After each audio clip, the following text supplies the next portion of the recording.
Hello, my name is Kent Armstrong. I've been rewinding and rebuilding pickups for over 50 years. And this is my first video.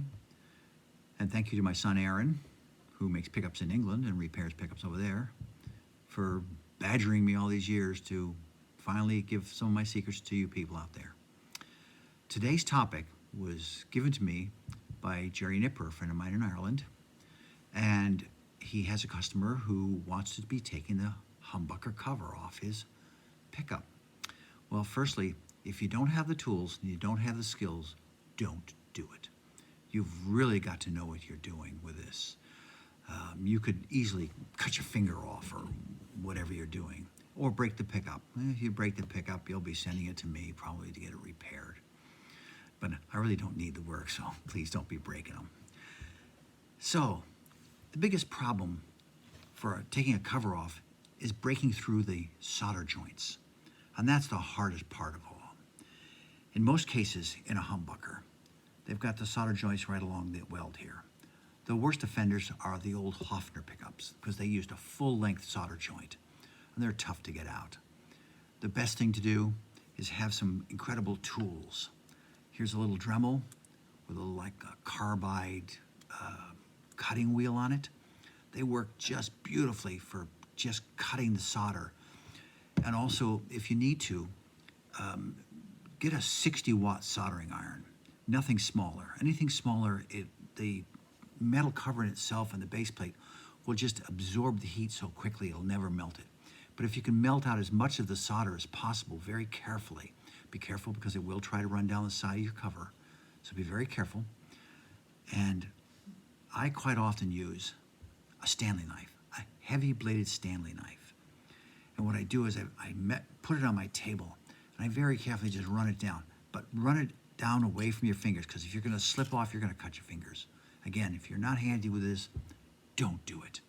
So very carefully, just once you've ground it off with as much as you can, without trying to take away too much metal, get it as thin as possible, and grind it and cut it down and cut it down. Just keep working it down and down and down, till finally you're going to break the joint. And even if you take a little tiny screwdriver, you can then, sometimes you can just pop them open as you lever it in there and just pop it. Careful, you will dent the cover.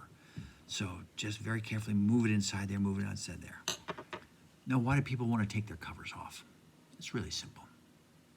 They usually want to either change out a magnet or they want to put a 4-core cable in. They want to take out the old Gibson style cable and put a 4-core cable in. Simple enough to do, but that'll be another episode. So the most important thing is when you're going to change the magnet in it is to make sure the magnet you're going to replace goes in the exact same polarity as it came out. Without it going back in, you will make the pickup out of phase.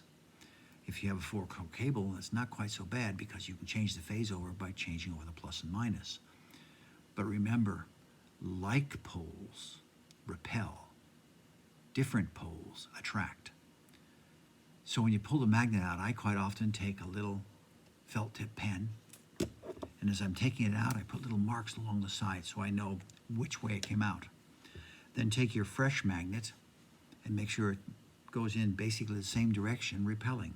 You can also take a master magnet, as I have here, and mine is a notched magnet, an old ceramic notched magnet. Oop, that attracts really very well, and that's pushing off. So if you want to, get yourself a magnet and double check yourself. Really important to double check yourself. So again, if you're not comfortable with this kind of work, especially using a sharp blade like this to cut open the solder, please don't do it. I really don't want you to cut your fingers off on this. But if you've got the tools and you feel comfortable, have a go at it. Changing the cable is not that difficult. And the magnet, all you have to do is just slacken off the 6 screws, slacken off the 4 base screws, and you can literally just, in most cases, you can just push the magnet out. In quite a few other cases, they're glued in, and that's a little bit more problem. You almost have to disassemble it.